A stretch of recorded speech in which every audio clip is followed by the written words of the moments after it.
दिसंबर की शुरुआत से शुरू हुआ इंडिगो का संकट खत्म नहीं हो रहा। 5000 से ज्यादा उड़ानें रद्द हो चुकी हैं। आज भी 300 से ज्यादा कैंसिल हुई। देश की सबसे बड़ी घरेलू विमान कंपनी के इस क्राइसिस को लेकर सबके मन में कई सवाल हैं। आज दिल्ली हाईकोर्ट ने भी केंद्र सरकार से कुछ कड़े सवाल पूछे। एक जनहित याचिका पर सुनवाई करते हुए चीफ जस्टिस देवेंद्र कुमार उपाध्याय और जस्टिस तुषार राव गेदेला की बेंच ने बेसिक सवालों के साथ शुरुआत की। हाईकोर्ट ने पूछा, यह क्राइसिस कैसे बनी? यात्रियों को परेशानी और आर्थिक नुकसान क्यों हुआ? केंद्र सरकार ने जवाब दिया, पायलट की फ्लाइट ड्यूटी से जुड़े FDTL नियमों में देरी की वजह से इंडिगो क्राइसिस पैदा हुआ। हाईकोर्ट ने सवाल पूछा कि 5000 रुपए का टिकट 35 से 40,000 रुपए कैसे जा पहुंचा? अन्य एयरलाइंस ने इस संकट का फायदा कैसे उठा लिया? केंद्र सरकार ने इस पर जवाब दिया, किराए पर कैप लगा दिया गया है। हाईकोर्ट की ओर से पूछा गया, जब एयरलाइन फेल हो गई थी तब सरकार ने क्या कार्रवाई की? केंद्र की ओर से जवाब आया, इंडिगो को कारण बताओ नोटिस दिया गया। इंडिगो ने माफी भी मांगी है। केंद्र सरकार के इन जवाबों से शायद आप भी संतुष्ट नहीं होंगे, हाईकोर्ट भी नहीं हुआ। इसीलिए सही से लिखित में जवाब देने के लिए अब 20 दिसंबर तक का वक्त दिया गया है। अब आपको एक तस्वीर दिखाते हैं, ये देखिए और गौर से इस तस्वीर को देखिए। इस तस्वीर में इंडिगो के CEO पीटर एल्बर्स हाथ जोड़े हैं और नागरिक उड्डयन मंत्री राममोहन नायडू गुस्से में मुट्ठी भींचकर उन्हें देख रहे हैं। ऐसा लग रहा है कि सरकार के गुस्से से भयभीत इंडिगो के CEO माफी की मुद्रा में हैं। इस तस्वीर को लेकर एक और थ्योरी चल रही है जिसके बारे में आपको आगे बताएंगे, लेकिन पहले आप केंद्रीय नागरिक उड्डयन मंत्री का संसद में दिया गया वो भाषण सुनिए जिसमें उन्होंने इंडिगो एयरलाइंस के खिलाफ सख्त एक्शन लेने का वायदा किया था। Take very strict action, not only for this situation. We will set an example for all the airlines. If there is any miscompliance, any non-compliance or non-adherence for any single person, any entity or any organization or any operator functioning in this civil aviation, this thing, we will take very strict action so that we set an example in the industry. हम Indigo पर ऐसा सख्त action लेंगे जो नजीर बन जाएगा। यह ऐलान केंद्रीय उड्डयन मंत्री ने 8 दिसंबर को संसद में खड़े होकर किया था और अब सरकार ने इंडिगो के खिलाफ जो सबसे सख्त एक्शन लिया है वो है उसकी 10% उड़ानों में कटौती। एविएशन पर नजर रखने वाली सरकारी संस्था DGCA ने इतने बड़े क्राइसिस पर सख्त सजा के तौर पर इंडिगो को अपनी 10% उड़ानें घटाने का निर्देश दिया है, जिसके बाद इंडिगो अब अपने करीब 2200 में से 220 उड़ान नहीं भर पाएगा। केंद्रीय उड्डयन मंत्री इसे सख्त सजा बता रहे हैं। कहा जा रहा है इससे इंडिगो को नुकसान होगा, लेकिन इंडिगो के लिए तो ये फायदे का सौदा हो गया। अब कैसे, वो भी समझिए। अब आज का ही उदाहरण ले लीजिए। आज इंडिगो की 300 से ज्यादा उड़ानें कैंसिल हो गईं और सरकार ने सजा के तौर पर इंडिगो को 220 उड़ान कम टेक ऑफ करने के लिए कहा। यानी इंडिगो तो अपनी सारी फ्लाइटें पहले से ही नहीं उड़ा पा रहा और अब सरकार ने उसे सजा के तौर पर 220 कम उड़ान की ऑफिशियल परमिशन दे दी है। अब आप खुद सोच लीजिए कि यह सजा है या फिर सजा के नाम पर लीपापोती है। अब खबर यह भी है कि DGCA ने तो सरकार को इंडिगो की सिर्फ 5% फ्लाइटें ही रद्द करने की सलाह दी थी। अब इसको लेकर लोग सोशल मीडिया पर अपनी अपनी थ्योरी लेकर सामने हैं।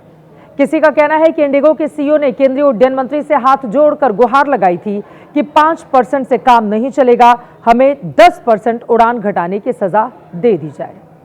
और इन तस्वीरों पर इसी तरह की टिप्पणी अब सोशल मीडिया पर की जा रही है। लेकिन अब आप सोच रहे होंगे कि इंडिगो की 10% उड़ान रोकने का आइडिया DGCA को आया कहां से? इसके पीछे भी जबरदस्त खेल है, आप जानेंगे तो हैरान रह जाएंगे। DGCA ने खुद खुलासा किया है कि इंडिगो की क्षमता और उसके वास्तविक विमान इस्तेमाल में बड़ा अंतर है। आसान भाषा में कहें तो इंडिगो कंपनी जितने विमान उड़ाने की क्षमता कागज पर दिखा रही थी उतने विमान उड़ा नहीं पा रही है। इंडिगो ने विंटर शेड्यूल के लिए DGCA से नवंबर महीने में 403 विमान उड़ाने की इजाजत मांगी थी, जो गर्मियों के शेड्यूल से 6% ज्यादा थे। लेकिन नवंबर में इंडिगो के 344 विमान ही ऑपरेशनल थे, यानी वो उड़ रहे थे।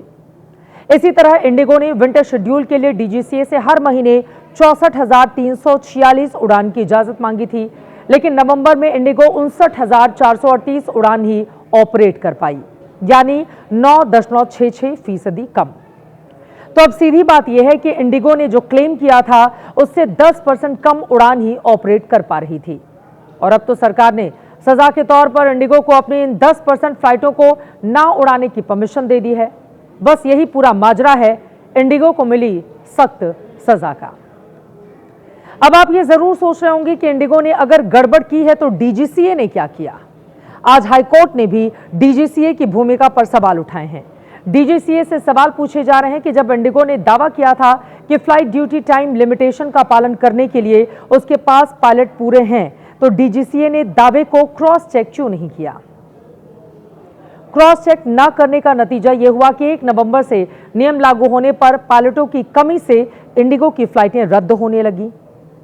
फिर सवाल यह है कि डीजीसीए ने इंडिगो को छूट क्यों दे दी कि अभी पुराना नियम चला लो, पायलटों से ज्यादा देर प्लेन उड़वा लो।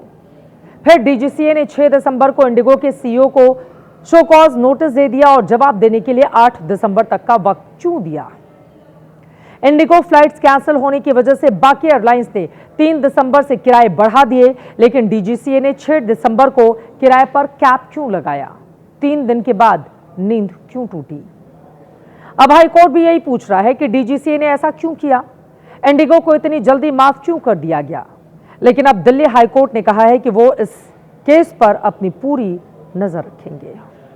कोर्ट ने सबसे पहले तो संज्ञान लेते हुए ये कहा कि इस इशू को हम क्लोजली मॉनिटर करेंगे और एक कमेटी जो सरकार के द्वारा गठित की गई है डीजीसीए के द्वारा, जिसमें जो भी दुर्घटनाएं हुई या जो भी कमियां रही हैं उसके कारण से जो भी निष्कर्ष निकलेगा वो chief justice of Delhi high court के में पब्लिश की जाएंगी। उसके बाद कोर्ट उस पर डिसाइड करेगी। सर, इंडिगो क्राइसिस को लेकर डीजीसीए की भूमिका पर केंद्र सरकार को भी गहरा शक है। नागरिक उड्डयन मंत्री राममोहन नायडू ने कहा है कि इंडिगो की गड़बड़ी पर सिर्फ एयरलाइन ही नहीं बल्कि डीजीसीए के कामकाज की भी जांच होगी। लेकिन उसके पहले केंद्र सरकार ने डीजीसीए को टाइट कर दिया है। अब सरकार के आदेश पर डीजीसीए इंडिगो के फ्लाइट ऑपरेशन पर रियल टाइम कंट्रोल रखेगा। इसके लिए डीजीसीए की टीम रोजाना इंडिगो के गुरुग्राम में उसके कॉरपोरेट दफ्तर में बैठेगी। इस टीम को इंडिगो एयरलाइन की ओर से रोजाना फ्लाइट डेटा दिया जाएगा, जिसे डीजीसीए की टीम रियल टाइम वेरीफाई करेगी। डीजीसीए इंडिगो के ऑपरेशन की डेली रिपोर्ट हर रोज शाम को 6 बजे सरकार को भेजेगी। इसका मकसद ये जांच करना है कि इंडिगो का ये क्राइसिस वाकई में गलती से पैदा हुआ या जानबूझकर पैदा किया गया। इंडिगो से जुड़ी हुई जैसे और खबर सामने आएगी जनहित में आपको दिखाएंगे।